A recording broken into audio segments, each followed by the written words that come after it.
Good morning, everyone, and welcome to another of our JBDC virtual biz zone. I hope everybody is doing well this morning. And last week we had a pretty good session, really exciting session, really informative. We spoke about AI for small business, work smarter, grow faster. And if anybody was here last week, you will recall that we talked about things like automation, automating your tasks, making them easier. We talked about creating content for your social media marketing. But also, if you remember, we also did that little jingle, and the jingle got everybody excited, right? And it just shows you the power of technology and where we're going in terms of our advancements in this particular area. Now, before we begin this morning, I wanted to share with you that we are JBDC, we will be having a session closer to the end of the month on AI for small business and networking event. And we wanted to hear from you to just do a little poll to hear from you. What are some of the topics that you want to hear or you want to see while you're in this session? So I'm going to launch a poll and ask you to just go ahead and make your selections. While you make your selections on that, this morning we are going to move into another area of AI where we're going to be talking about the three C's of business. Three C's of business in the AI age: communicate, control, and comply. And of course, we have one of our presenters from last week, Mr. Christopher Darrell, and he is going to be taking us through this session. Now, with anything that we have to do where business is concerned, we always have to think about the responsibility. So with AI, there will be responsibilities. There are some ethical responsibilities that we have as business owners. And so Mr. Darrell is going to be going through that for you. The session is going to be recorded as usual, and we expect you to be just as excited as you were last week. So drop your questions in the chat, so that we know what some of the questions are that you may have, and we will be more than happy to respond to them for you. So without further ado, I am going to hand over to Mr. Darrell, and you can continue to respond to the questions inside of the poll.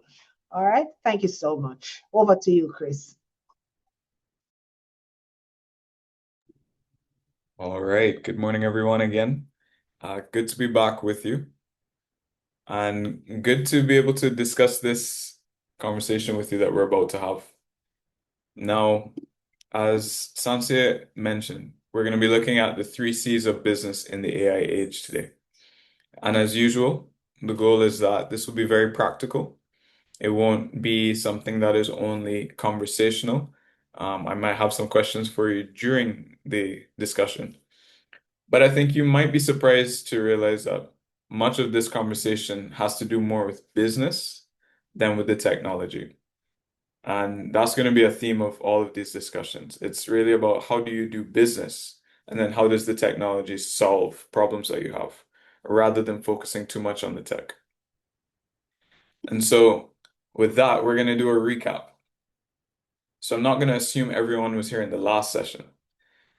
But one of the big things that we discussed in the last session is that if you're going to automate anything, you need to understand your workflow.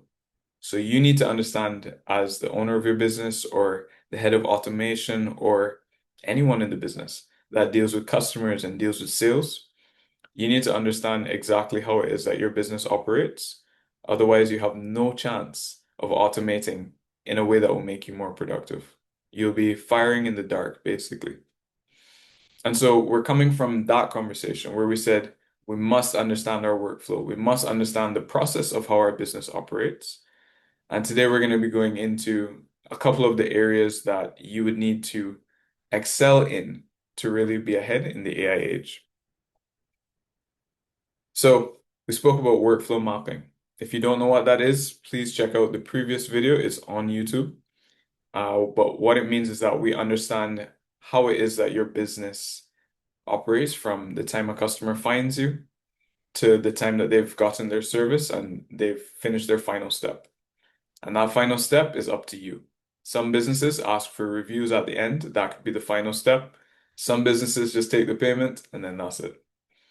But the point is that you need to understand if you were to map this out in a workflow diagram, what is it that happens at each stage? And then knowing that, you'll have a better chance of automating it. Then we discussed the difference between AI tools and AI agents, right? So we're gonna just double click on that for a second because AI tools, we've been using AI tools for a long time before it became the hot new thing, right? AI in a sense right now is like Pampers, where Pampers is really just a type of diaper, right? What we're calling AI is really a type of AI. It's LLMs. It's an application of artificial intelligence. And we discussed with Dr. Miller taking us through exactly how LLMs work, right? You get a fantastic breakdown of how that works. We discussed the difference between those tools and agents.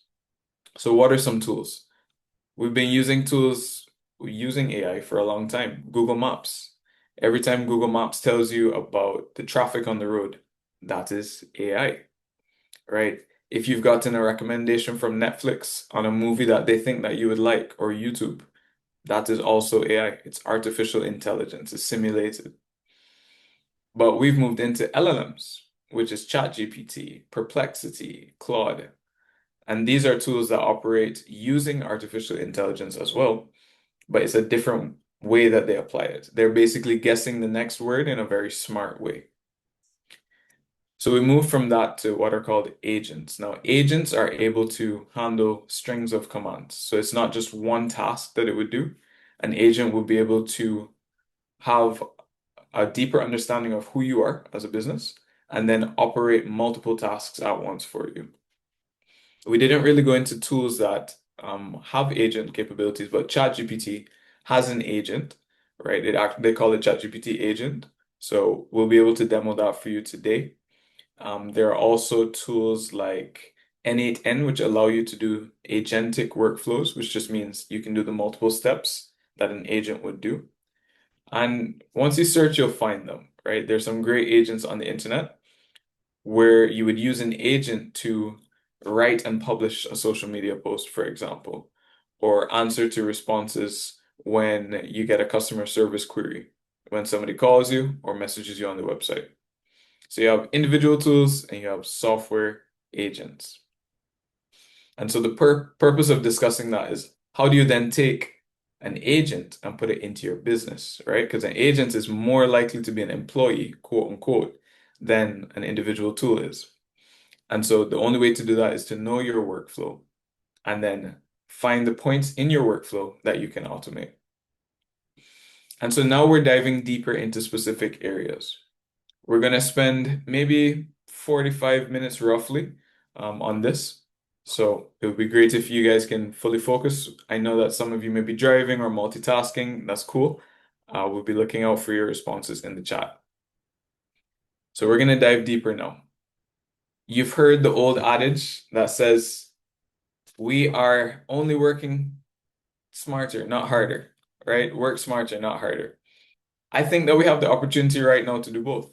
I think that given AI's tendency to work very hard, as well as to work smarter, by using AI, you can do both. You can work while you're sleeping, right? So you are working harder as well as working smarter. You can increase how effective you are with the time that you have. So I think we can actually approach that 10x output that you've heard about.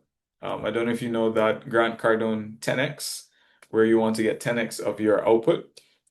I think we can approach that now using AI.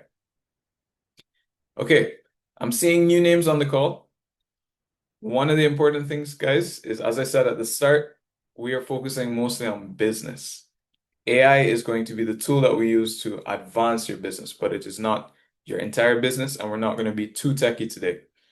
So if anything seems to go over your head, please send a message in the chat and we'll double back and explain it. But the goal is that nothing should go over your head today. So how does your business stand out, right? How do you differentiate yourself? As the slide says, to win in this new era, you need to know how to leverage these emerging tools. And we're going to come back to that at the conclusion as well. But the defining line between a struggling business and a dominant business is having a clear way that you deliver value, right? And you want to do that repeatedly, and ideally you want to do it without you being in the way of the business, the bottleneck. And so to do that and stand out, you're going to need to define the role AI should play. AI can't replace you. How many persons have heard that comment? AI cannot replace you,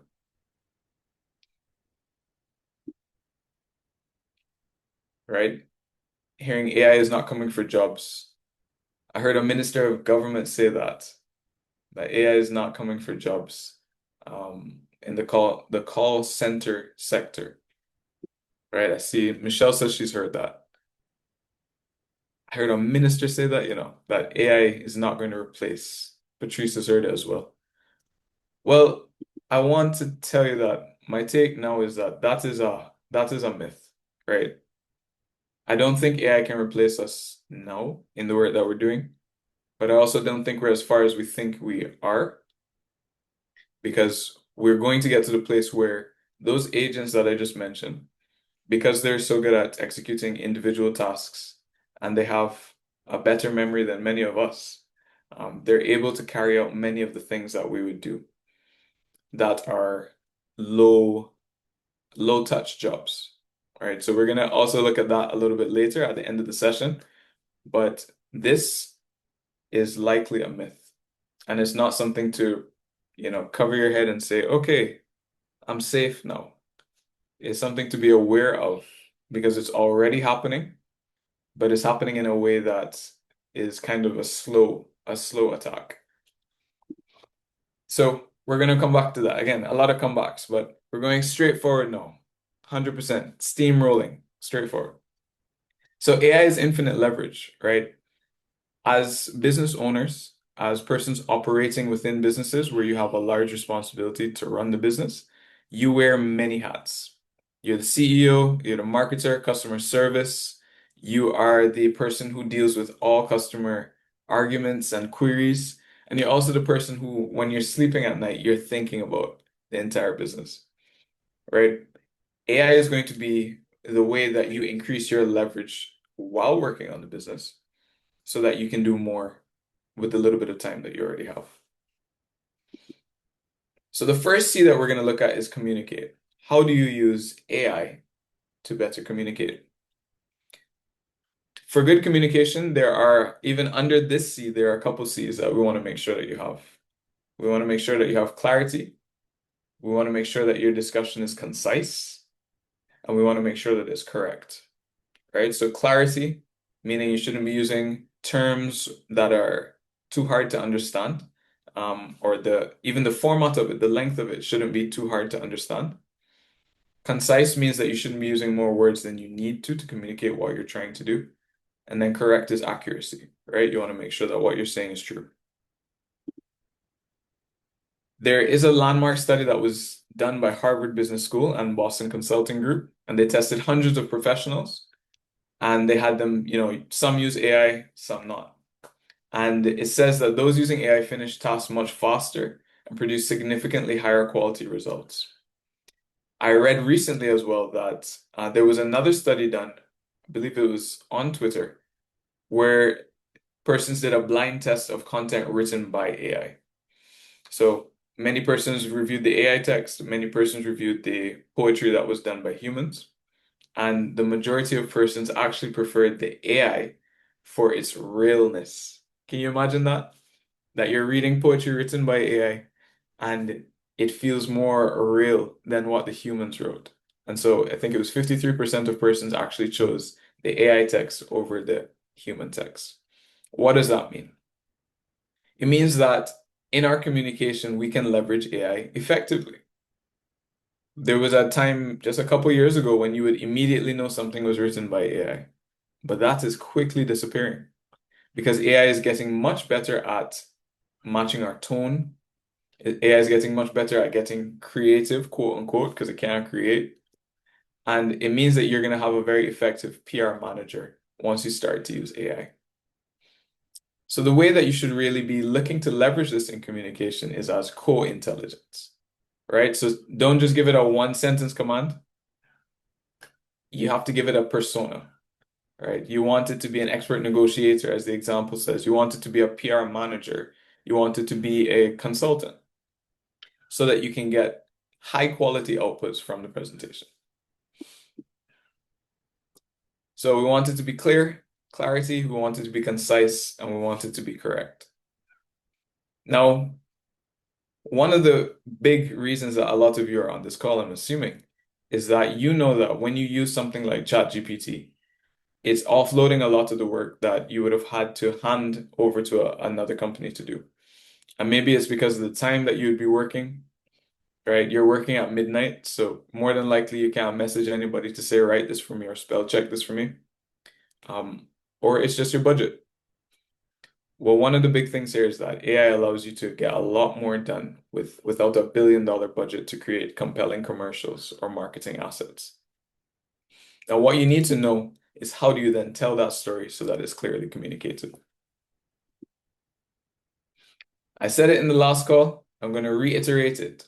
In fact, I heard another person say it. I was listening to a video recently and he was mentioning something similar. But a reminder that AI is not the Lord, right? What do I mean by that? Using artificial intelligence cannot tell you where to go, right? You can't ask it for the endpoint. You have to have somewhere that you're going in mind, and then you can ask it for a guide to get there more quickly. That is the most effective way to get to the endpoint. That's important because otherwise you will be going in any direction that you're sent, and it may not line up with your actual business goal or your organization goal. Say some of you are nonprofits, right? You're not necessarily trying to make profit, but you are trying to increase the impact that you have. You need to know that before you go to ChatGPT and say, what should I do to do this? You have to say, boy, I'm going in this direction. We're trying to reach 100 youth in a certain area of Kingston. We have only one day and the budget is very low. What type of food can we provide? What time should we start to be the most effective? Those type of questions are much more effective as using AI than just saying, what should we do? Right? You need to know which direction you're going in first before you try to use a tool like LLMs to actually get you there faster. So remember that AI is not the Lord. Now, there's a paradigm shift in writing. Studies are showing that professionals using AI for drafting and content creation experience a 40% speed and quality boost. And that means that you and I should be using AI. So we're going to do a short example here. We're going to start with ChatGPT. I think I have the tab up. Let me make sure it's here.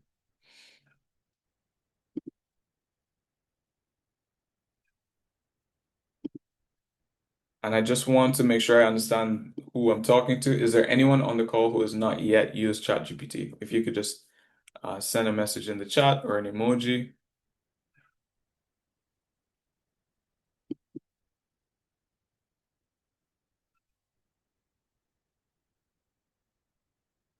Okay, okay, okay. All right, Anjali, does that mean you have used it or you haven't used it? Okay, Charmaine has not used it as yet. Angela has never used it. For Andrew, it's a daily tool. Okay, so we have one, two, three. So we have four persons who have never used ChatGPT. All right, so let's use it today. Five. Beautiful. So one of the ways that you can use ChatGPT, and this is just one of the tools, is as a sounding board for your ideas. So let's say you were preparing for a pop-up shop.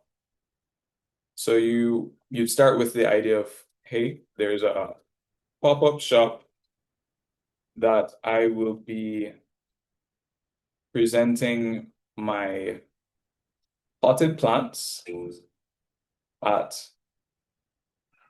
on April, I'm just making this up. If this is exactly what you're doing, I have no prophecy. There's not, it's just a guess. Potted plants on April 6th. There will be other vendors there selling orchids like mine. Can you give me suggestions on how I can style the tent and the space around it to draw customers quickly?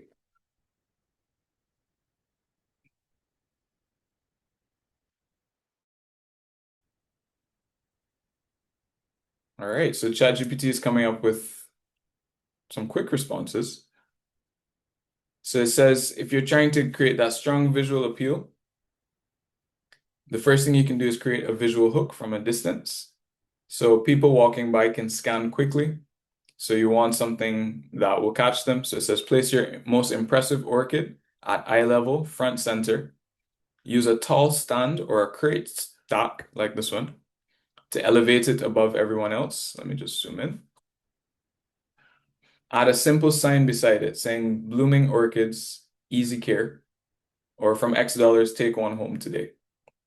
Height is everything. If everything is flat on a table, you disappear. Then it says use layering and levels. So this is what makes it feel premium, and it gives you some sample images here. That's the difference between random plants on a table versus, wow, this looks like a mini plant boutique. And it goes on and gives some other ideas. And then give some Caribbean Advantage suggestions, right? And then it goes through the process and it tells you that you need to make buying easy. And if you remember last week's conversation, I'm very heavy on the making buying easy, right, with e-commerce transactions. So make the price tags be there on every plant, explain which ones are low maintenance so that persons know what to buy, etc. So you get some very good ideas, but one of the powers of this is that it's not just one conversation, right?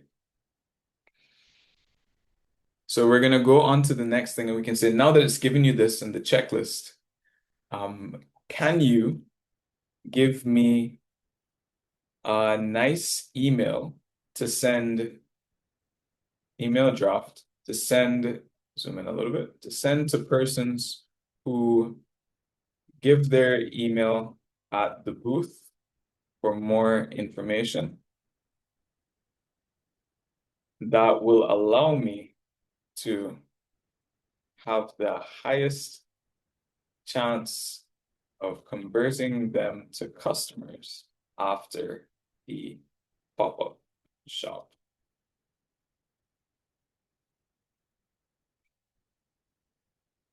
And so it gives you a suggested email, it gives you the subject, your orchid is waiting.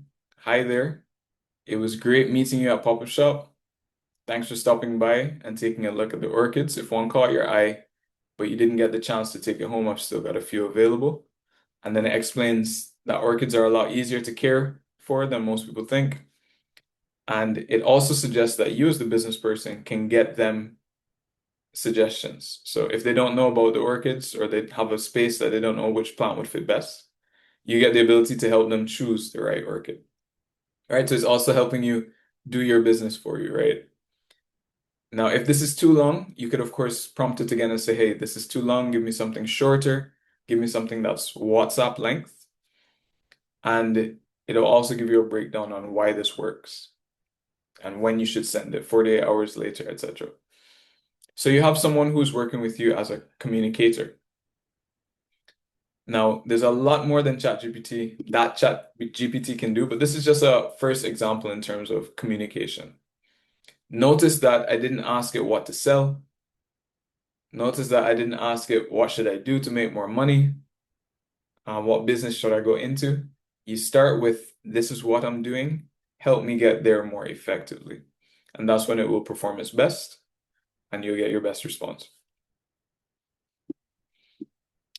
All right, I see a hand. Yes, Chris, that's my hand. Okay.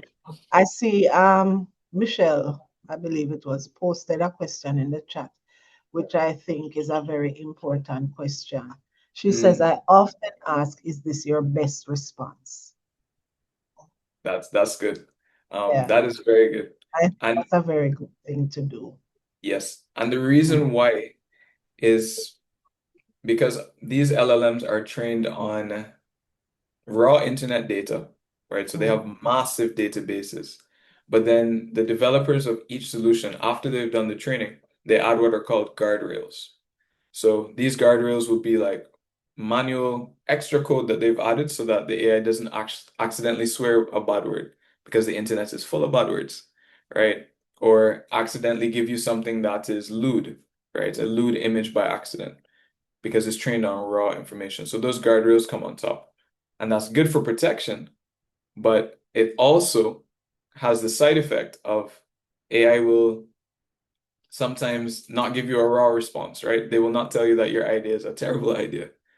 The word that the young people are using is it glazes, right? It will tell you something nice to hear, but it may not always tell you what is accurate. So when you ask a question like what Michelle said is this your best response, or do you actually think this is a good idea? You will get more real responses. Um, and in a funny way, isn't that how we are with as humans as well? Right? We Yeah, give the yeah. yeah, we give the nice Another smile. another comment from Dana, Hmm. and I think so her name pronounced Dahyna. But she says it's also good to give it a role when writing a prompt. Yes, absolutely. These are Absolutely. some ideas that I'm getting while I am reading because I use ChatGPT to help me with my, drafting and so on. So these are some things that I'm going to use. Is this your Yeah. best response? Yeah, I'm Yeah. definitely gonna ask it that. All right, back over to you, Chris. No, no problem. Now, one of the other things I wanted to do is, since there are so many persons who haven't used it, is take a prompt from you that you would want to use for your business. I see Dana asks a question. Well, yes, my ChatGPT is paid. That's true. My ChatGPT is paid. But these visuals are not, I don't think these are tied to paid accounts. Like, because these are sourced off the internet, anybody would get this through their search. But I wanted to take a couple searches and we can run some examples. And I really want to get a question or a prompt from someone who's never used ChatGPT before. So you can type it in the chat and I will create a new chat here and we will run right into it.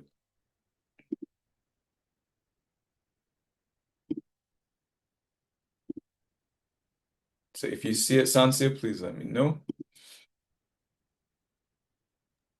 Pardon me, did you say something, Chris? Oh, I was saying if you see any questions or any prompts come into the chat. Okay, let me look again. No, just a comment. No, you can proceed with your, yeah, no, nothing as yet. Okay, Damien, you've Damian never used that. Meredith says he's never used it. Okay. So Damien, what would you ask? And I know it's a big question, but the question is, all right, I'm going to try that. How would you speak to ChatGPT if ChatGPT was the hardest working intern on the planet, doesn't get tired, has access to all the libraries and all the resources, but it's just not very smart about your business? What would you ask? I see Charmaine suggested and said, how can I create a space in my store for locally made goods? So what I would ask Charmaine is what else are you trying to what is the goal of making the space?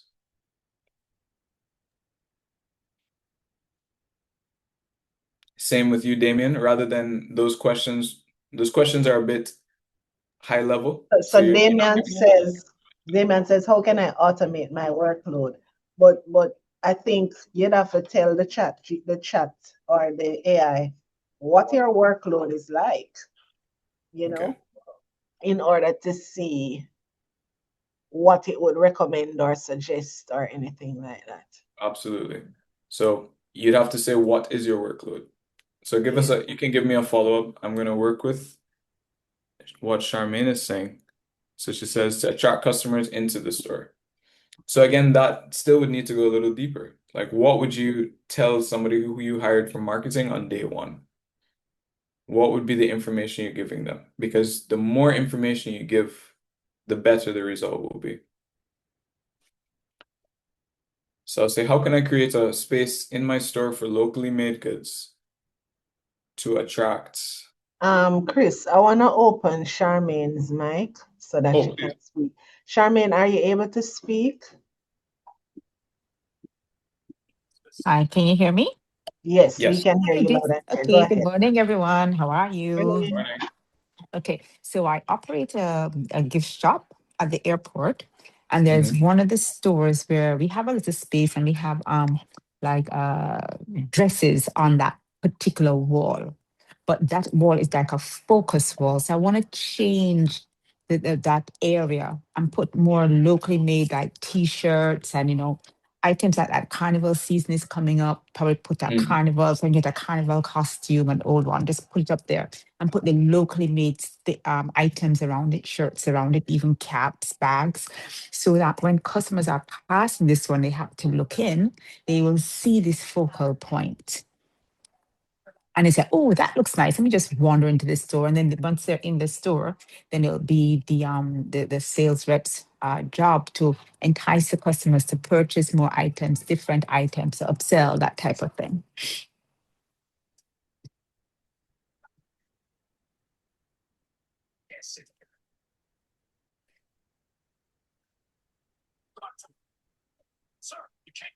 All right, let's see what chat thinks.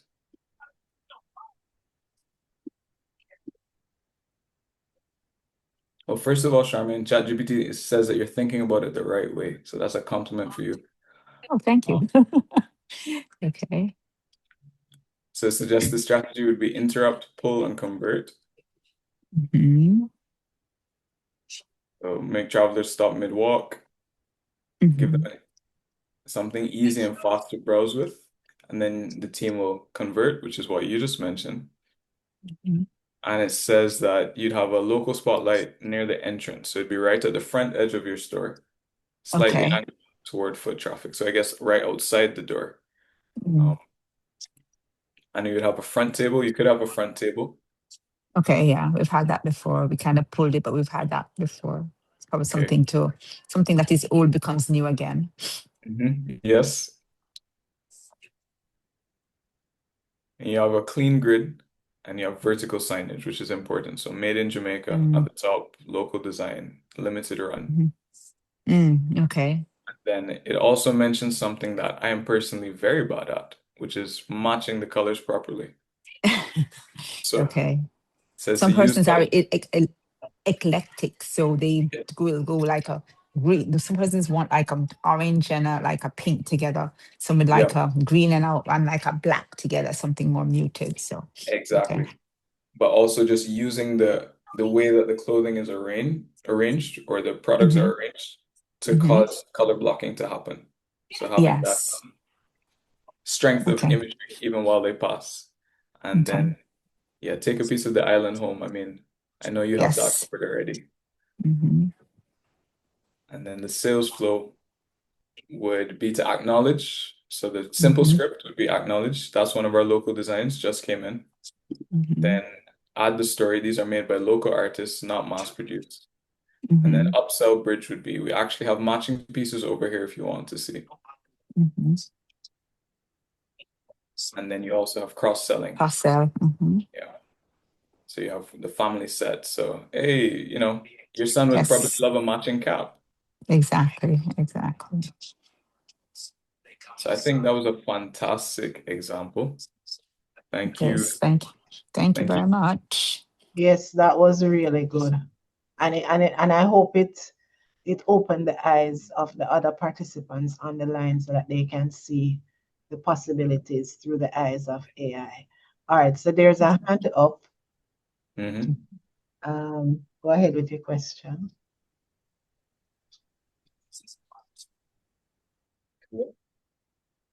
You're unmuted.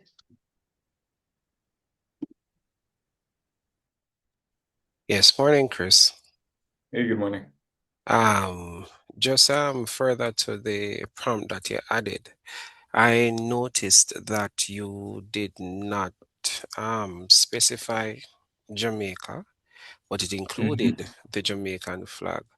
I know it is search in other database, but from a marketing perspective, I know that culture plays a part in these. For instance, like the marketing that we're talking about, that storefront example. Yeah. Um, how is it that you need to put in a Jamaican store, or is there something else that could have been added, or it's not necessary to tailor it for or? And even in the session last week, when the jingle was created, it was created with a ska rhythm, and it wasn't specified Right. that I wanted a ska type rhythm. So just give me a little insight in. Yep. So the short answer is absolutely. You must tell it that it is Jamaican. Yes, there are things that are cross-culture, but you have to tell it that it's Jamaican. The reason that it picked it up for me is because it's a ChatGPT feature, but ChatGPT has something called memory. You might be aware, but it will store, you can tell it that you want it to store bits and details about you from your interactions. So it knows that I'm in Jamaica. So then it pulled and made Jamaican suggestions from past conversations. So I don't know if you guys saw that big social media trend January, February, where people were making caricatures of themselves, Mhm.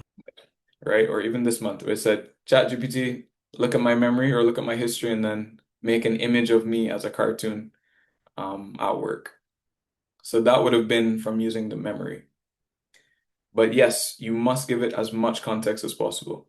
Otherwise, you're going to be ending up with another culture's approach to something and it won't be as tailored to us. So definitely, if you were doing this again, you should put Jamaican store. You should describe maybe some of the materials made with bamboo, made with cloth that we have, and that will give you a much better response. And I think the jingle last week, I'm not sure if Dr. Miller had put ska in it, but you're right. It was a one of our rhythms that was underneath it. And that would have probably been from he used Gemini, and Gemini has a very similar feature. And it's a very powerful feature because it means you don't have to always start from scratch when you have a conversation. You don't have to say, I'm in Jamaica, I live here, my name is Chris. Um, so it helps you especially in using ChatGPT to build multiple messages over time. So I think that was a great question. All right, thank you. Yeah, no, thank you. So I wanted to do one more. I see Javon Howard has one as well. All right. I was gonna look at another one, but all right, proceed with that Well, one. well, give me the So one that you were gonna. so what I would want everyone to do is just look at how Chris is using the AI, and you can always do it on your own time because he won't be able to Absolutely. do every single one. So go ahead with the one that you were going to. Everyone else can just pay attention and do it on your own time. All Right. right. So I'm going to copy the prompt from Javan. It says, how can I realistically prepare my business against unexpected costs, such as fuel prices, taxes, and delays as a result of global or national crises? Now, this has the same issue as the previous prompt, which is that there's not enough context on what the business is. What does prepare mean, right? Because if you're preparing to sell it, it's different from if you're preparing to run it for the next 50 years. So, Javan, if you're able to unmute, I'll just take some more information as well. What's the person's name? Javon. Yes. Okay, Javon Howard. That's the person. Yes. Hi, good All right. morning. Good morning. I was thinking more of a shipping company, and maybe we can say hypothetically about for the next 10 years or so.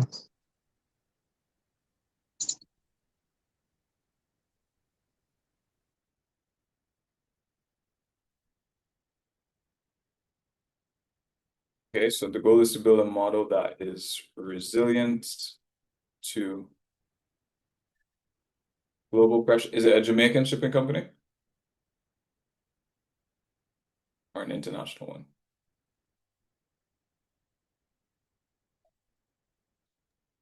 I think Jamaican, okay. All right, and then we'll move on after this while operating locally in Jamaica.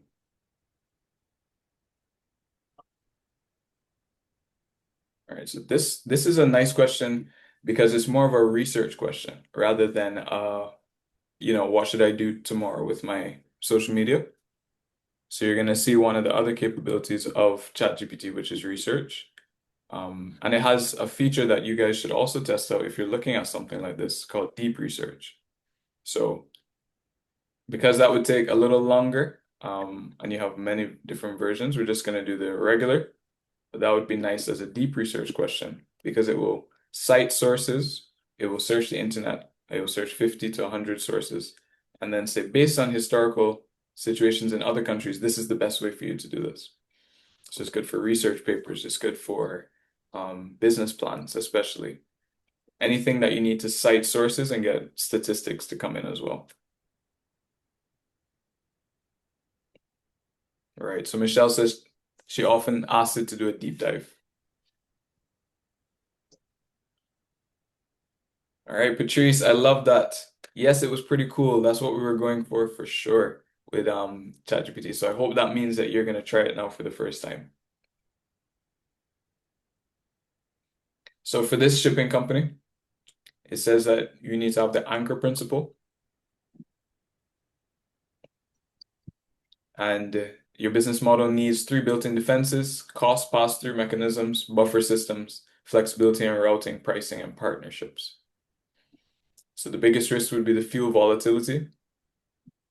And what you could do as a company is introduce a fuel surcharge model, right? So you separate the base shipping price from the fuel cost. So basically, customers will pay for the fuel cost. And that fuel cost will adjust weekly, but your base price will stay the same. And then you make it transparent. So on every bill that the customer gets, they see a separate cost for the shipping from the fuel. And that way you don't end up absorbing a loss because of that. That's a brilliant idea from chat. And then you have partial fuel contracts, so hedging. So you're just negotiating fixed or cap pricing with suppliers. So if you have a fuel supplier, it means that you have a discussion with them and you say, hey, we're not going to pay, or we will pay up to X amount of dollars, regardless of how the market shifts. And at that point, that is your cap. So even if it goes way beyond that, then you're still capped there once you have that agreement with them from before. As well as other great suggestions like taxes. You can't control taxes, but you can control how you're exposed to them.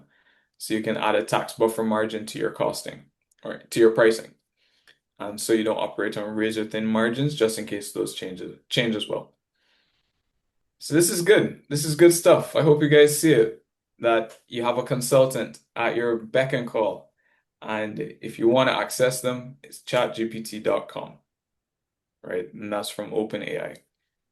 Do I vouch for them over any other tool? No. In fact, we're going to discuss a couple tools soon, but this is just one of them that you can use.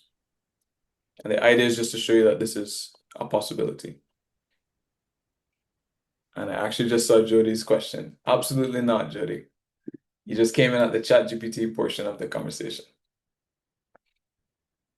So heading back to content creation, you can see quickly why people are having a 40% boost in the speed and the quality of their writing when they use AI. They have a sounding board that has access to the entire internet as its catalog. And so you're able to pass in much better input and get an even better response. But as with anything, it's garbage in, garbage out, which means you need to provide high quality input to get back communications that match your brand. Now, one of the other things that you need to know about is that search as it's typically been, is changing. So how people are searching now because of these new tools is by actually either talking to them, like with your voice, or typing in ChatGPT like we did. So we did some more advanced examples of search on ChatGPT, but it might just be what time does Fontana close? People will use ChatGPT for that instead of Google search.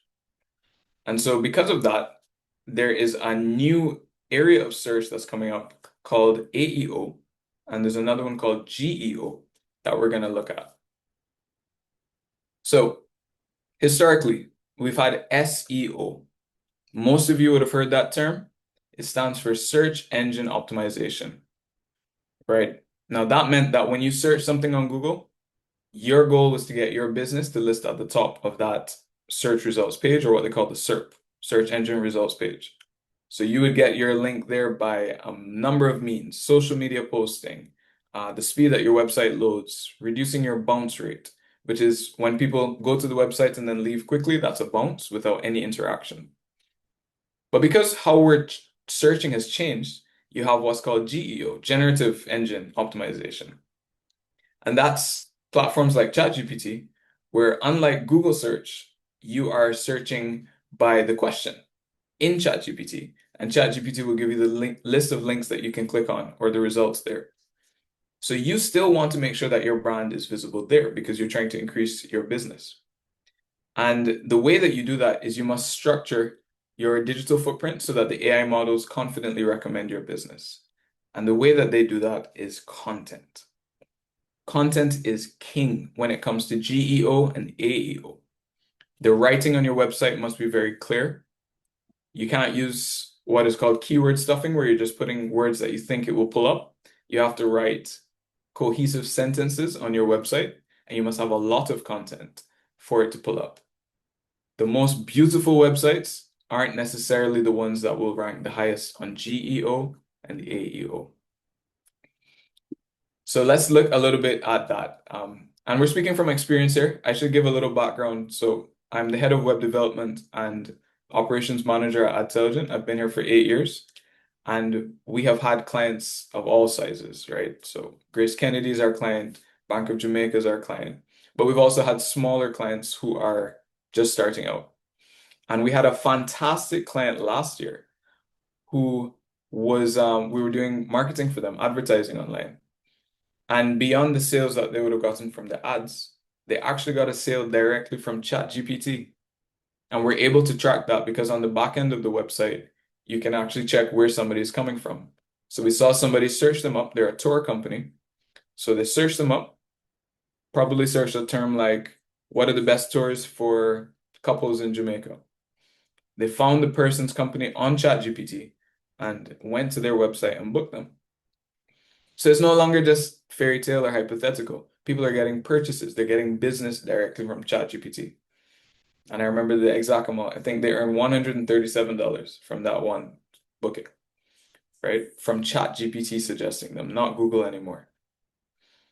And so GEO and AEO are two sides of the different coin. I'm going to show you both of them now.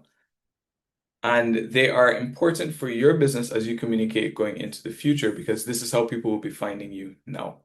If you're on this call and not on another call, you're already ahead, because I'm sure you didn't even know there was a GEO or AEO, but you've seen it in real life. So let's start with AEO. Let's go to google.com. And we are going to start with a search term. So we're going to say, let's start with something that was in the chat. So let's go back up in the chat and see what we can search. And I always prefer to do this with real examples. So Sansi, if you have one. There's a question here that I am curious about. I don't know if it's something you can put in Google, but it says, do you think SEO is dying, or do you think GEO complements SEO? Is that a question you can use? It actually is. It Good. actually is. So So let's do try you? it. Okay, good. All right. So that will actually trigger AEO. So have any of you seen this AI overview section before? Can put in the chat. If not, I'll briefly explain it. Yeah, there are some thumbs up coming up Cool. in the chat. Yeah, man. Thank you. It's great. Right. So Charmaine says no, she hasn't. you haven't. Okay. So this section is Google's AEO section or answer section. AEO stands for Answer Engine Optimization, which is different from search. So search engine optimization gives you all these results below here. So you have a list of search results. So that's what made it search engine optimization. But answer engine optimization, instead of giving you a list of results that you can look through, Google is doing its best to give you the answer directly. So no longer is it waiting for you to click on a link and then come back to Google saying this was the wrong page. Google is using whatever algorithm they have running to say, this is the answer you're looking for. SEO is not dying. Okay, Charmaine, you've seen it. Great. Sarah, you haven't seen it. And what this does is it pulls the data from all of these sites. Google does the reading for you and then puts together an answer that is a mashup of multiple sites' information. Now, this is important because I want you to look here closely at the site that ranks the highest on the AEO for the search term. So it's epublishing.com, and then there's a LinkedIn article, and then there's a website called Mably. But when we come down here to the search results, we have LinkedIn, Reddit, Section AI, Search Engine Land, so no Mably, and no epublishing.com. What does this mean? It means that for businesses on this call who have had issues ranking with SEO for a long time, because these other companies have what's called domain authority. So LinkedIn will always come up top because LinkedIn is a trusted website. LinkedIn.com is well known. Reddit is well known. So they have domain authority. So for your brand new website called marketingus.com, you have a lot of work to fight to get off of like the 10th page and come to the first page. These guys will rank way higher than you for a longer time. But because of AEO, you also have the opportunity to rank up here now by having high quality content that matches these search terms. So the more close the content on the website is to the search term, you're going to have a higher chance of ranking high in AEO for people to find out about your brand up here. Different, Chris, I think. Hope so. So that is one of the big things that's changing. People are finding your website through AEO now. Now to the question about SEO dying, I think a big part of this is that if you notice, we haven't gone on any websites as yet. All right? We are looking at the answer here. We haven't clicked on any site. And that means that if you have a website for your business and it's not ranking high, there's a high chance that the traffic that you're seeing will be going lower, especially if there's nothing for people to do. So if your website is just a brochure of text and not a place where people can purchase or reach out to you, then there's going to be even less of a reason for them to visit your site now because Google is pulling the results in for them here. I hope you get that. If your website was just a brochure online and it just said the time of date that you're open, the location that you're at, the name of the company, then Google is going to pull that information and put it here for the answer. But it's unlikely they'll need to go to the actual website anymore. Yes, we're going to do that. It's unlikely they'll have to go to any answer anymore or go to your website anymore because they have the answer. All right, so very important that as you think about how your website should be working for you, because it should, that it does more than just tell people information. Because then you're going to see a big dip in your website traffic and you'd be like, what's going on? Do less people love us? No, they're just getting the answer more quickly without visiting the actual page. All right, so that said, we are going to look at GEO. So this is a tool that we use for our clients if they need an audit. And you'll see it covers SEO and GEO. So this was AEO. The answer is here, right? So Google search, then their AI overview. GEO is similar, but you'd be doing the search from one of the tools themselves. So Chat or Gemini, etc. So I'm going to run an AI visibility test live with you on our own website.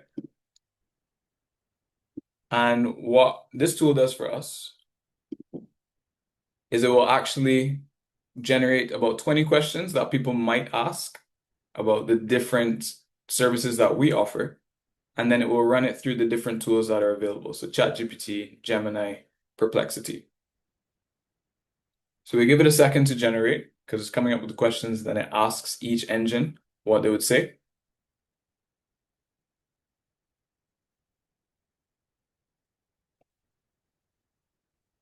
And then it will also give you your competitors by visibility and top sources by references. So let's give it one quick refresh. Doesn't usually take that long, so let's go again. All right, so it's running the test. And what it's doing is it's asking the questions to each of the different engines. And then it's checking how often does your brand come up. So it's checking just like you would on search. Yeah. Chris, where do you go to find this? So this is a tool that we have, but you can't access it publicly. Oh, so we'd have to go through you to access it. Right, for this one. Okay, all right, cool. Thanks. You can, okay, all right, cool. And I'm sure there are similar tools, or you could do it manually, which would be my suggestion for now, which is you'd have to come up with the questions and ask it one by one, but at least you'd have an idea. But let's see what happens here. So it came up with these 20 questions, and you can tweak it if the questions don't make sense or aren't actually tied to your business. So one of the questions here, it asked about programmatic ad management tools. Now that is not something we would expect to come up for because there's another Adtelligent. So there's adtelligent.com and we're adtelligent.net, and adtelligent.com is this one. So it made an error there. It asked about where to buy dynamic ad insertion software. We came up for that, so we can click in and see what the result was. Okay, great. It popped us up. It also popped up DFI brand, next step digital solutions, and easy advertising. And if you wanted to tweak the question and say, all right, that doesn't really make sense, but what about if you ask, what are the top web design, well, we're not really web design, top marketing and technology companies in Jamaica? And you add that.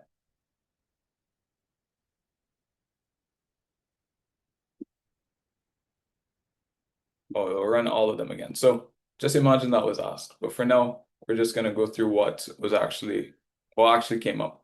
So it said we only came up once on ChatGPT for all of these searches that it created. Now, again, we would probably tweak these questions because these aren't actually all tied to us. I think it's looking at the other Adtelligent. But interestingly, when I asked the same questions to Gemini, we came up. So when it asked about retail media platform services in Kingston, we came up here. So you have AdMark, Caribbean Clicks, Print Media, Global Media Services, Adtelligent, Lobot, Prism, Toucan, and Next Step Digital Solutions. And then you get the same breakdown for Perplexity as well. So the question would be, what do you do if you're only at 5% and you wanted to rank for some of these terms? Well, the beautiful thing you can do is when you take the information that came out of the response, you're now being given exactly the type of response that ChatGPT is looking for. So it says to optimize ad yield with software in Jamaica, businesses often collaborate with local digital marketing agencies, etc. What you have here is actually the topic for your next blog post or your next page on the website. So you're being given here the exact terminology that you should use on your next article so that you start to rank higher on GEO. So to answer the question in the longest way possible that Dana had asked, what you would do as a business is check what comes up when you search a term that you would like to rank for on ChatGPT. Check who it suggests, and then use that. If you don't show up, use that as an example of an article that you can write. So for example, I'm going to pull one from the chat as an example. So someone had asked earlier, and we didn't get to look at it.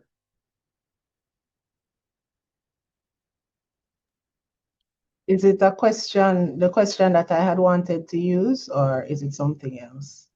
you can, well, there are two here. There was one about a cake promotion that I didn't get to touch. Is that the one? That's the one. Yeah, that's the one I wanted Okay, you to. beautiful. All right. So I'm doing a cake promotion. Give me some ideas for packaging, right? So let's say you had searched something like that, Angela, and you said, what are the top cake, birthday cake companies within a medium budget within Portmore?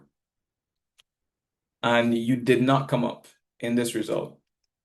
Then your next action would be to put out some content that's related to that. So you maybe write a blog post or a new page on the website to say, we are the best cake makers in Portmore, and we deliver to you. And here's an example of a birthday party that we did for a young boy who was 7 years old and wanted Spider-Man on the cake. It could be a post, it could be a page on the site, it could just be a section. But once you have the content out, then the next time ChatGPT is searching on the internet, it's going to be like, okay, you're the one I'm looking for. And so you use this as basically a rubric for what you should be designing content around. All right, so we have SEO, AEO, and GEO. And AEO, for AEO optimization, they're still talking about it online. There's a guy, Neil Patel, who writes about it. He actually put out an article about it this week. But it goes back to what I was mentioning, which is if you want to rank higher here, you need to be writing high quality sentences. So you can't just put keywords like GEO, SEO, and then hope that it will pull you.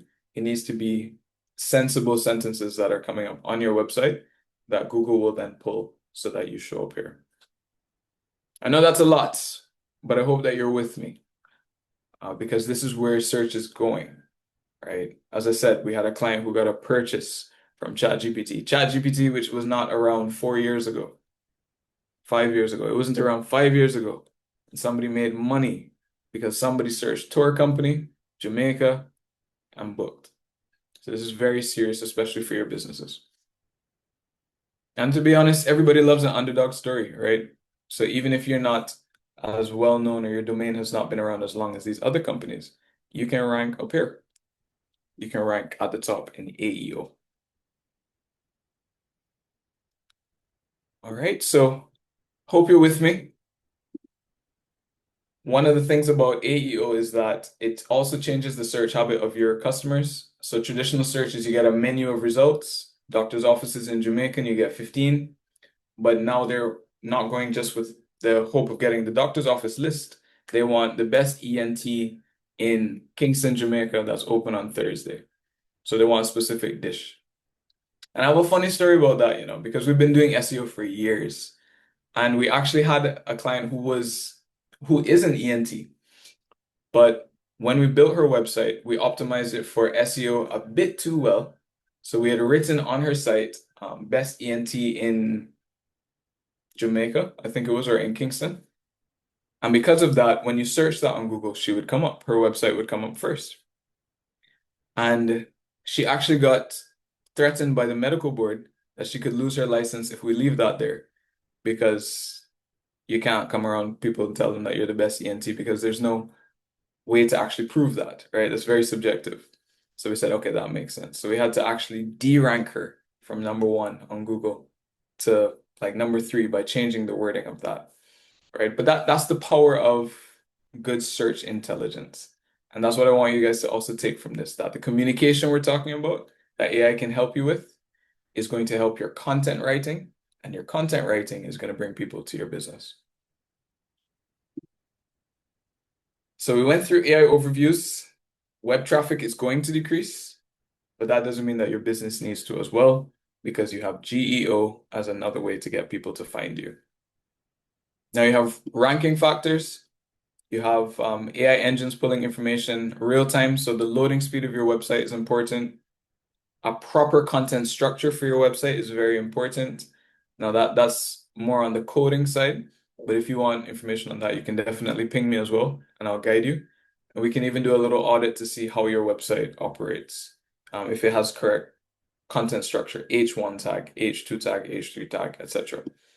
And then AI doesn't just read websites, it checks your social media to see if you're actually posting, because then Google will know that you're still around, right? So it's not just your website. They're checking when last did you post so that they have some idea that this is actually an active company.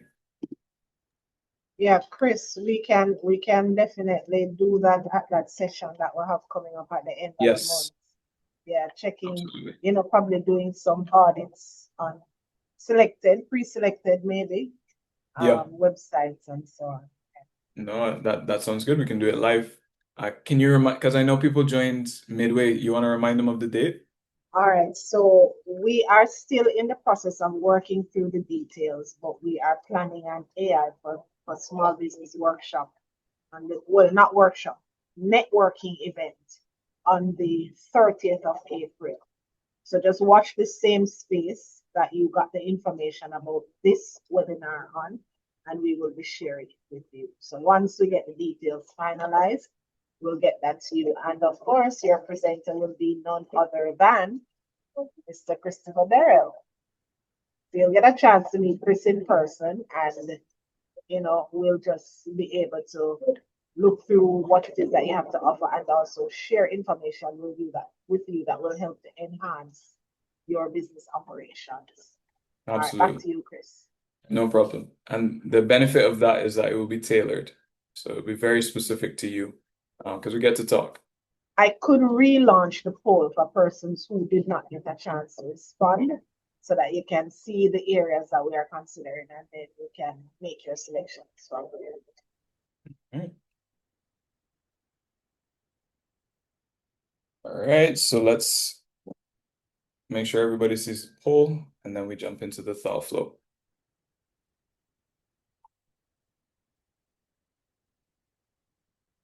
So if you did submit the first time, please submit again so we have an idea of what areas you want to look at.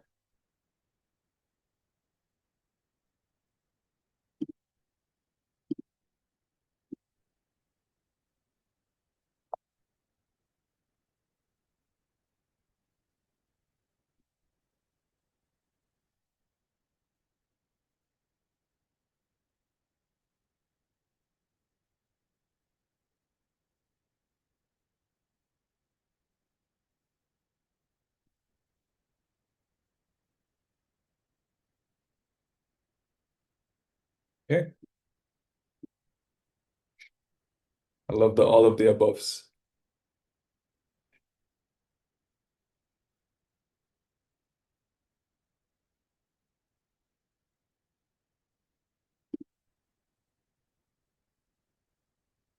Okay, so as we hop forward, do we have any questions so far? Because we're about at the halfway point, and it is a lot.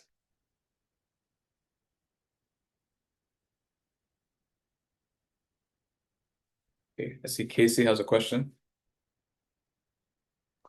All right, Yeah. Casey, okay, go ahead, Casey. At present, good morning. Thank you so much for this session. I just wanted to ask, could you just resend the poll, please? Yeah, man, the poll is up I now. think my internet may have interjected, so that's why I'm asking if you could resend it for me, because I was I trying can't to answer a little relaunch bit. it again because if I Okay, no do, problem, no problem. I'm guided. Thank you. all right. And if you're on your laptop, you can scan this with your phone as well.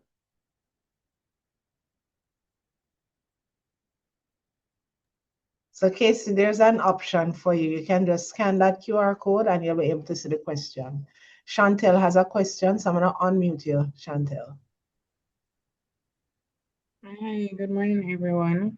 Good morning, I Chantal. have two questions. Well, I'm not sure what's the question. First, are we going to receive the session that was recorded, the first one, to our emails? I'd love to get that one because I didn't get to attend that one. No, And unfortunately, you won't get it to your email, but it is available on our YouTube channel, JBDC okay, Jamaica. You can just go to YouTube, search for us, follow us as well, and then okay, you'll have access to it. okay, noted. And my second thing I wanted to ask Mr. Durrell. So I'm actually venturing out into being a realtor. So I wanted to know, can ChatGPT assist with marketing as it relates to that area? Yes, it can in a number of ways. So as a good teacher, I'm going to do an example rather than just tell you. Okay, noted. Thank you. So your name is, I Chantal lost your name. Young. Chantal. Chantal Young, right? Okay. So of course, what you're going to see is not you, but we're going to just ask chats graphic representing for a new realtor. I'm going to just use any company, so don't worry about telling me Okay. who you represent. Representing, let's just call it intelligent housing, so I don't offend anybody on the call. Okay. Letting persons know that she is new licensed member and where they can get in contact. Now, there's a chance this won't be perfect. ChatGPT has been working on how well they can do text, but they're not the best overall, but they're pretty good. But for your marketing, you can use ChatGPT to do basic graphics. When I say basic graphics, I mean like one-off graphics where you just feed in your color scheme and it can do the image generation for you. It's not going to be it's not going to be the same as if you had a graphic design team that can do 50 graphics for you. So that's one of the things that we do. But if you have a one-off that you need to post online, I forgot to give it your name, right? Then you can use this to actually generate a graphic that you can post on social media, and you can resize it as you need to. So this is Tasha, right? Yes. Has the intelligent housing. Everything is there. And then what we would do then, or what you could do is start by saying, give me a basic Instagram caption to go along with this that invites persons to call or WhatsApp me. So this is a direct way that it can help you with marketing. Okay, noted. Right? Outside of that, on a more strategic level, since you're just starting, one of the things that might be nice to do is throw your ideas back at ChatGPT to say, hey, this is the market I'm trying to corner. I want to get upscale cherry gardens, or I want to make sure that I'm selling commercial properties. What do you think about this idea? And then I would ask it to also look at articles online. So I'd say, what do you think about this idea based on what's happening in the housing market? Oh, nice. Okay. Yeah, and that way you can say, okay, in 2024, the Gleaner said this, 2025, it said single bedroom houses are going up. So maybe this is the best market for you to start in Chantal. Right. So that's how I would kind of start by using ChatGPT directly. Okay. Thank you. No problem. I hope that answered it. If it didn't, tell me no. Yes, it did. Okay, cool. No problem. Thanks. All right, we'll have another question from Michelle Carpenter. Michelle, you Okay. can go ahead. All right, good morning, everyone. Good morning. Very insightful session. Thank you so much, sir. Just a question here. Going back to the GEO and the AEO search engines, if you have, for example, a YouTube channel as a part of your brand, yes, what role would these tools, for lack of a better word, what role would they play? Am I able, for example, to use these to enhance my YouTube algorithm when I'm doing like titles for YouTube video? Let's say that I'm creating a how-to video for my YouTube channel. How can I use these?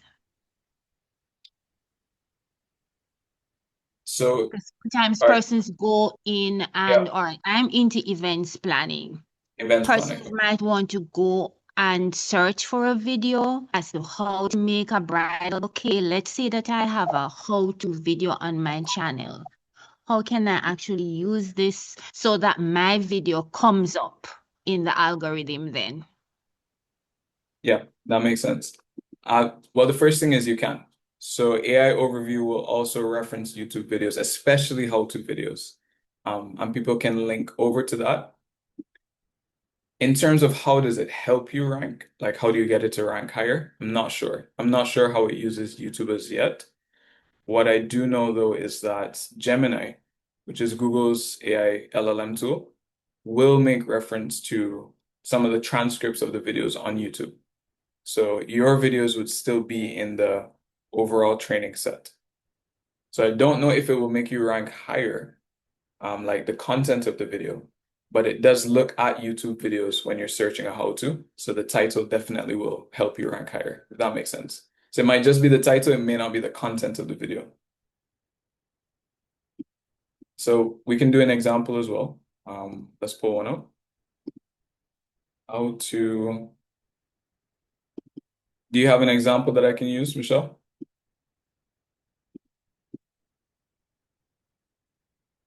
Oop, have I lost Michelle?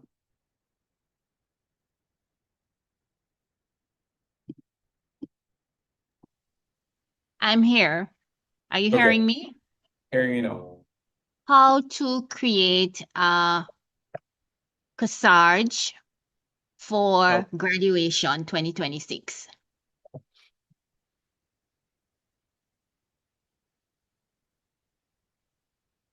oh.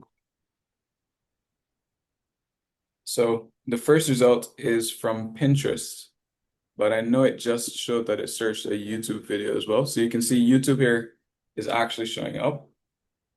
So you have professional corsage, easy step-by-step corsage tutorial, perfect corsage tutorial. And the idea is that I'm sure actually, let me look, because it actually shows you that it's looking through either the comments or the description, and it's pulling text from that to help you rank here.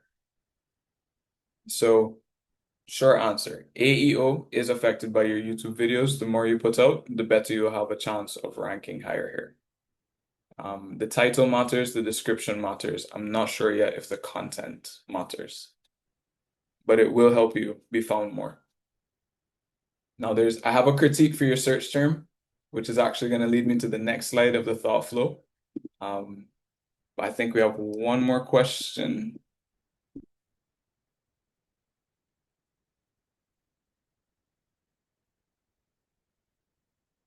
So I see Mary's asking a question.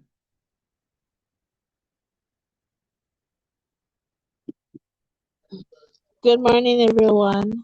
Good morning. I I usually run a 9 to 5 business, but no, I'm not there every day, and it's relocated to home. How do I Mm, stay visible in the market and still get some sales? Because I sell seasonal goods that persons would buy on a seasonal basis. What can I do to stay current and get sales ongoing, even though I don't have a physical location shop front as I usually have? How can I use AI to boost up sales and all of that Okay, continuously? so my recommendation, I'm not going to do that search for you because I think you should do that search on ChatGPT. But that is, so remember how I said we're talking more about business than tools? There's some business questions I would have for you on that beyond just the tools. So it would be what is your skill set, right? How do you deliver these goods? Even when you're at the 9 to 5 in the storefront, how are they delivered? Do people always come in for the goods? And then we could look at what it is that you might need to do in the off season to supplement the on season. Like what other types of goods you could look at. So some of it you could ask ChatGPT and it might say, do this and do that. And you can make money in this season while it's off season and it will work.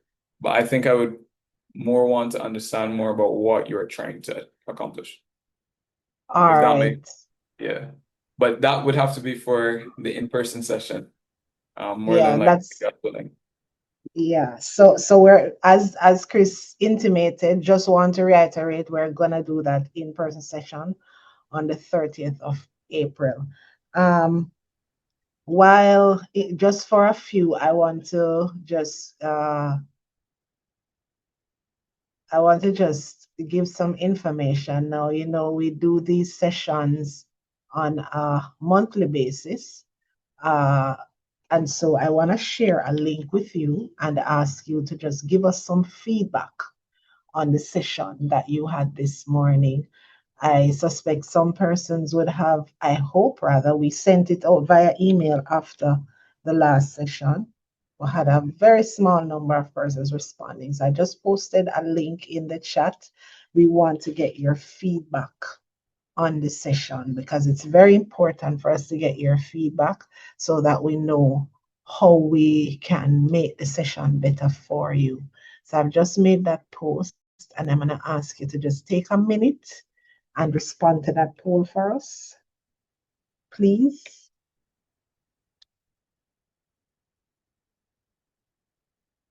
And don't log out because we're not yet completed, but I wanted some time to just get that done. Because I know once you leave the session, it may be a little bit difficult for you to come back to your email to do this for us. And we really want to get your opinion on the session and what you think you could be doing better or differently or whatever.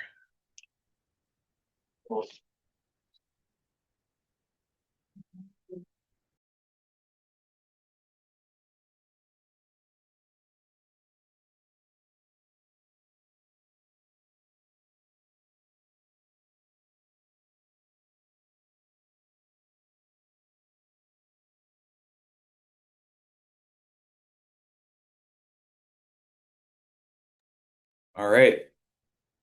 So hopefully you guys have filled out the form.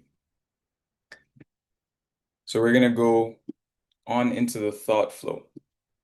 Now, we have what's called the marketing funnel. In marketing is one of the core things that every marketing agency should understand.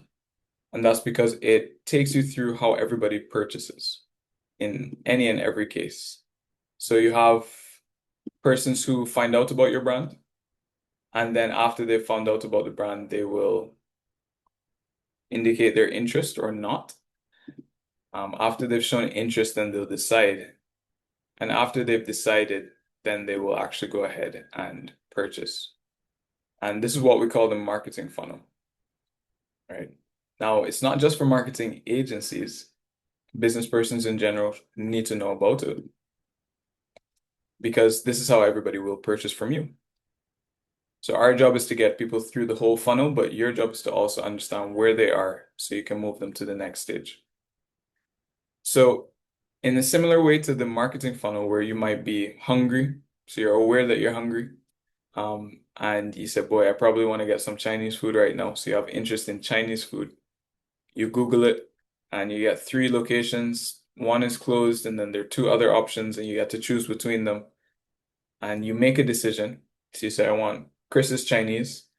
And that's your decision stage. And then at the end, you have what's called action or acquisition. In the same way that somebody passes through that funnel when they're purchasing from your business, they also pass through a thought flow, right? So the thought flow is what are the thoughts that are happening in their head and when do you come up as a brand? So what is it that they're thinking through and when do you come up? So for example, I forgot to purchase my grandson a gift for his birthday. That's a thought. I wonder where I can find good presents quickly. That's another thought. What about XYZ business would be the third thought. It's very helpful for you as the business owner who's mapping this out as you figure out how to communicate to this audience for you to think through how do they think. You've heard of putting yourself in somebody else's shoes? That's exactly what this is. So you're saying to yourself, how is it that my customers are thinking about the entire problem that they have? And then where in that does my brand drop in? And how can I make sure that it's always there when they're thinking about it? I have a couple examples. So an example thought flow for a lawyer would be, boy, a client is suddenly served with papers for a land dispute in St. Andrew. They're panicked, overwhelmed, and need urgent representation. They open ChatGPT or Claude and type experienced land dispute lawyers in Kingston with a strong track record. So because you know what their trigger is, or you've thought through how is it that they're thinking about it, you know that you'll be able to communicate on your website or on your social media.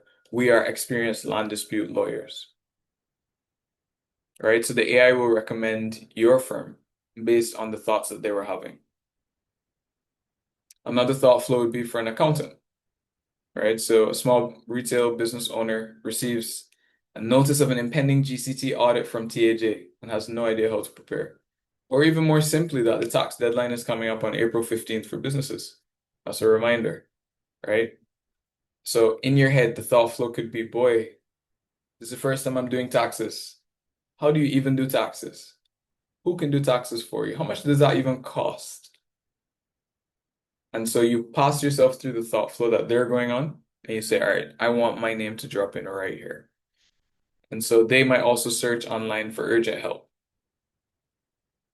And the same with a farmer, right? So a major Kingston restaurant is facing a severe supply chain shortage and desperately needs steady bulk supply of fresh Scotch bonnet peppers, right?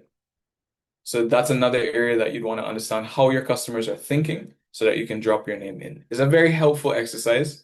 It's something that we do when we build websites for clients because we have to understand every question that someone might ask that the website must answer.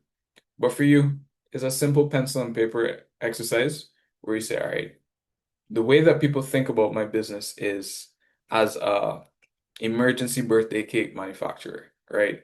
Or they come to me when they need to lose a lot of weight quickly, or there's a wedding coming up and they don't want to look bad. So the thoughts that they're having is, boy, I need to lose weight quickly. I probably should get a personal trainer. But are there any personal trainers nearby me? How much does a personal trainer even cost?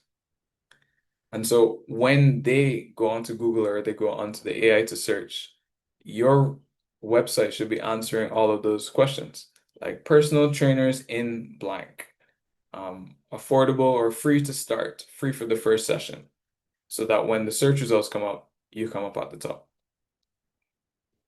Right? So it's a nice thought exercise, literally, that you can go through as you figure out how to use AI to communicate, because then you can get a better tailored response from the AI in what you're getting back and what you're going to post online. So run your business with AI. It's not about AI replacing leadership. It's about leadership using AI to speed up their business, to run their business. And a great quote that I love that I've used multiple times from Paul Marsden is the same fundamentals. Business is all about solving people's problems at a profit. That's it.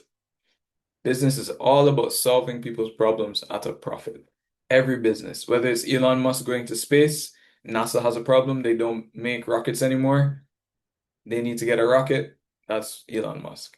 Or whether you are doing cakes for a birthday, we need to celebrate our son's birthday. You make a cake, right? Business is all about solving people's problems at a profit. And this is a slight segue, but I think it's important for you guys to know. Does anyone know the difference between cost plus and value-based pricing?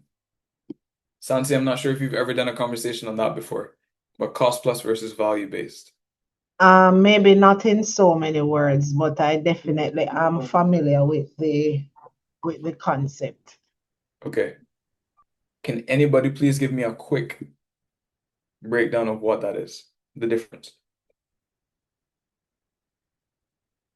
No worry, we have time.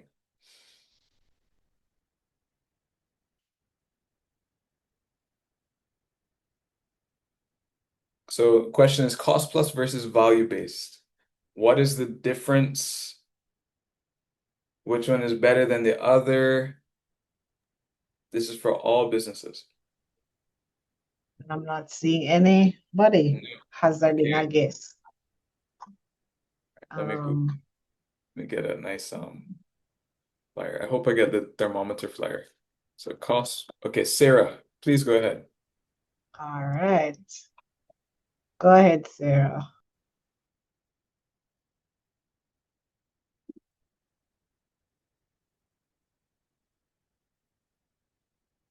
So Dana, well, Sarah, you can unmute. I see Dana also said something in the chat.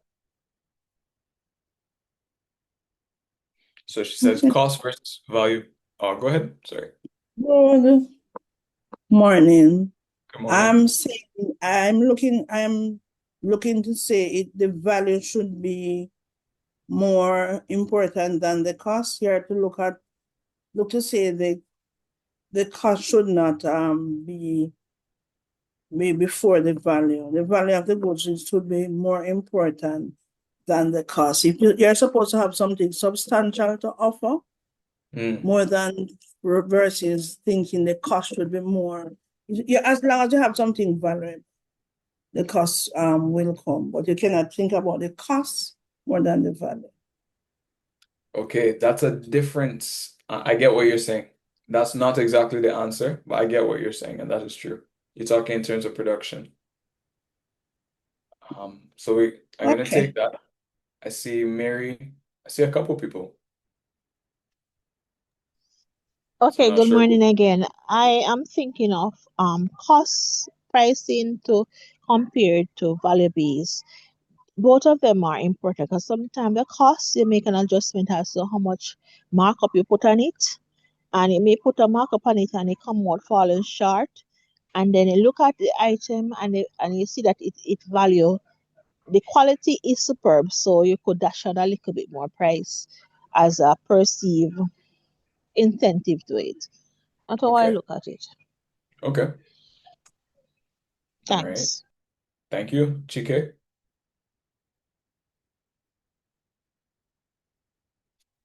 Thanks, Chris. So let's knock it down very simply. Cost plus is what I think the service or the product is worth to me, plus the markup that I perceive I can get from the customer, versus value based is me actually looking at what the client needs and then putting a price against that. I have learned that value based pricing, one additional add to that is if you can actually identify the client's value story in terms of what's really bugging them and solve that for them, you're able to actually then ask them for a price that they're willing to pay much higher than your perception on the cost plus side of, oh, I think they will need this, so I'll charge them, for instance, $15 plus a markup of another 15. So in summary, again, cost plus is what I perceive, and markup. Value based is finding out what the client perceive, what the client's issue is, and then providing a value on it or a cost on that based on solving that issue for them. Nice. Thank you. Thank you. So I'm gonna one tweak to what you said, but you're almost spot on. It's not so cost plus is basically what it costs to produce plus the markup. So it's not tied to what you perceive it as or your value to it. It's just like it costs me $50 to get this from China, and I'm gonna sell it for 100. So it's cost plus markup. But your value-based explanation was excellent. Do you have an example?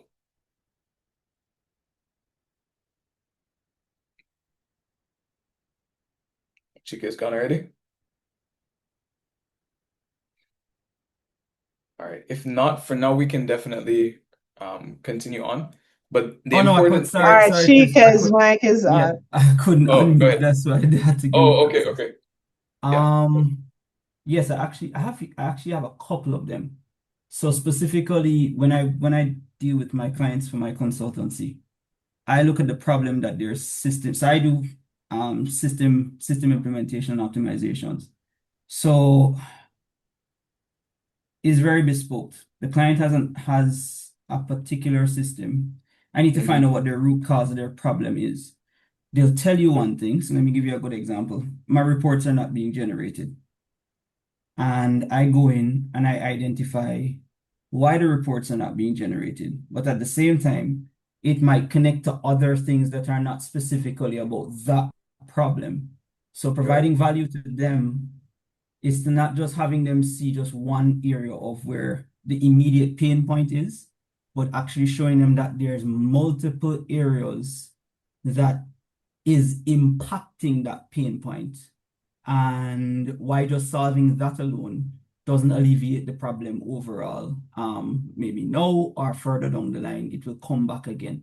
So value-based services is literally not just fixing the issue today, but fixing all connected issues you can identify for them down the line in the future, right? Which is a much better relationship that I have found I'm able to create. Okay, thank you. Thank you. All right. And again, that's a good setup. So one more tweak on what you said. That is not exactly value based, but what you just described is a valuable service, right? So you're basically, what it sounds like is if anybody on this call works with you, they get high quality, a high quality result. But it's a little different from value-based pricing because value-based doesn't necessarily get tied to quality. I'll give you guys a very quick and easy example. Value is perceived by the end user. So a bottle of water, if you go to the supermarket right now, is $120. But if you're at the airport and you're thirsty and it's the only place selling water, for some reason, they can sell you the same bottle for $500, right? It's not that the cost of producing the bottle has gone up, it's that it is a higher value or higher perceived value from the person who's purchasing it. And so as businesses, you want to be in value-based land every day and twice on Sunday. You want to be able to price at a point where this is solving somebody's problem and they would be willing to pay X versus it cost me $50 to produce this and 10 hours of time. And so I'm just going to add a 25% markup on that and charge them that. Now you don't start there. Most businesses start with cost plus, which is fine. It's a progression. So you start with this is how much it costs me. I'm going to charge you per hour with a markup on the hour. But you want to get to the point where you're charging value based, which is that it might be that the cake costs you, as an actual example, the cake costs you 5,000 in ingredients, 3,000 in time, and then you carried it to the person, so 2,000 in gas. So it costs you 10,000 to make it. Cost plus would be that you mark it up to maybe 15,000 for the cake or 20,000. But let me tell you, if the person called you at 11 p.m. the night before and they said they forgot to order the cake or Mega Mart messed up their order and the party's at 4 p.m. the next day, your pricing is not no $15,000. You're pricing at the value of them getting that cake in time for the birthday party and not disappointing whoever's party it is. Right? So your pricing needs to adjust to their value. Yeah. All right. So I see a hand from Paulette, and then I'll just go into the brief Nike story, which is another example of value-based, and then we will run on.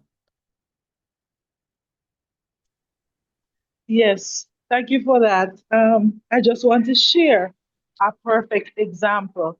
I am into cake, and I did low sugar for a couple who um, they both have they have diabetes, and I priced the one I baked at Christmas.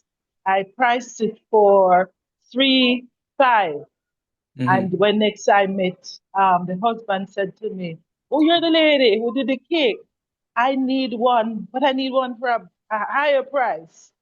And originally it was $5,000, but then they paid me $6,000 for the cake. Yeah. Beautiful. Oh, that's perfect example. Thank you, Paulette. So now your price is 6,000 and it will go up and it will go up. And then, so the error would have been if you said, okay, I'm not using sugar, therefore the cost of the cake is less. No, that don't make no sense. That don't make no sense at all, right? Because the value of what you're producing is a cake that they can eat, right? So you're actually freeing them up to enjoy cake. So you price at that value.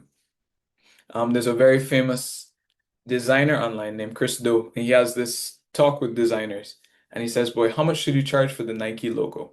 How much would you expect?" And they had this back and forth in the room, and people were like, it's kind of tricky because it's just a tick, right? And then how do you charge as a designer if you're designing the Nike logo? Do you say, oh, it only took me 2 hours, therefore I charge less? Or do you say it only took me 2 hours, therefore I charge more?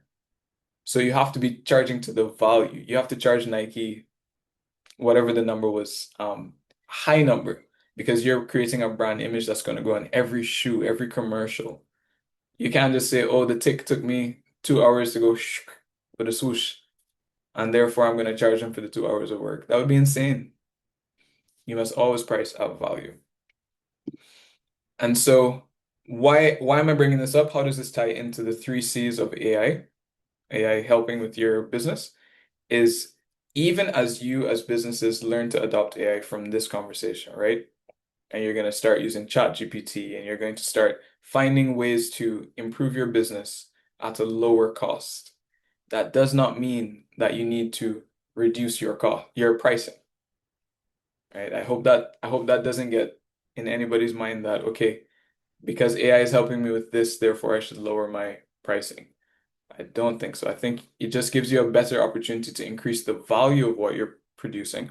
So you can produce more of, or you can produce better quality or high quality like Chike's product, right? Using AI. But that doesn't mean that you just price by time and say it took me less time, therefore I charge less, right? Unless that is your model, nothing wrong with that. If you use technology to reduce costs and you want to pass the cost on, that's perfectly fine. It will work as well. But it doesn't mean you have to, right? Because we're charging based on value. Okay, so that was communicate. We're gonna go through comply pretty quickly because I'm not a legal expert and I won't pretend to be. I'll just share a couple facts that I know about AI. The images that are generated by AI, especially if you want to do a logo for your business, it is yours, but you cannot copyright it if you're in the US, unless you make massive modifications or basically remake the image in a design tool if you want to ever get it trademarked or copyrighted. In terms of what type of data to feed into these AI models, the recommendation is that you never put confidential client information into public free AI models. So it's important to note that not every model is managed the same on the back end, right? You have ChatGPT, Claude, Gemini, which are American companies, but you also have DeepSeek, you have ZAI, you have Qwen from Alibaba, you have Tencent's models as well, which are from China. Now, they may produce similar results when you use them, but you also need to just understand what's operating the company that's running the model. So the Chinese companies might have greater restrictions in some areas. You can't ask DeepSeek, for example, about Tiananmen Square riots. It will pretend it doesn't know about it because the Chinese government has kind of clamped down on that. So you need to also just be aware that even when you put the information in some cases, there are bigger forces behind the companies that are either limiting or allowing certain information. In terms of compliance with truth, you need to also review what the AI is giving you. Don't just take it as facts and run with it. You should review it because in cases it can hallucinate, as Dr. Miller said last week, and you need to check that what is being said is accurate. And then integration hurdles, right? Some executives worry that AI, or some executive worries stem from the fact that they think AI has a lack of integration. And in some cases it can, but you just need to make sure that when you are using these tools, it actually ties into your business as you need it to, right? So meaning when you're using AI for ChatGPT and you say, boy, this doesn't sound like me, or this doesn't fit into our business because we're in farming, that's fine. But you should also see if there is a tool that matches what you are doing, your business. It will take some research and then find a way to integrate that into your business, or called Chike. Right? So data privacy is very important. The new JDPA Act that was passed in 2020 is quite robust. In fact, we've done some training because I'm a data protection officer as well. So we've done some training and we recognize, boy, this thing is tight. It's even tighter than the UK GDPR in some cases.